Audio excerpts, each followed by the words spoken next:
Welcome to Pindar Poetry. We hope you learned something new. You start by confirming you have Python 3, 8 or newer and pip. This ensures compatibility.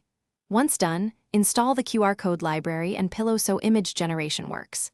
Next, decide what data you'll encode, a URL, vcard, or plain text, and pick file path plus basic parameters like box size and border. Run a quick import test in a REPL to confirm modules load. This initial run gets you writing code immediately rather than stalling on environment details. You build a QR code object and choose version and error correction to balance density versus resilience. Higher error correction lets you add logos later. Then add data and call make, fit equals true, so the library picks the optimal version for your payload.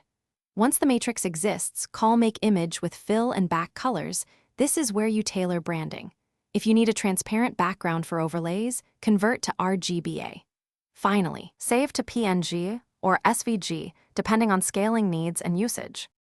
You can finalize by embedding a small centered logo.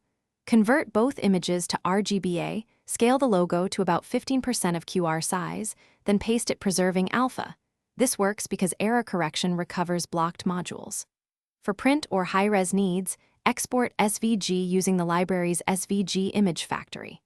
If scanners fail, make sure colors have strong contrast, increase box size, or raise error correction to a higher level. If issues persist, simplify encoded data or test. Thanks for watching. Consider subscribing if we helped you.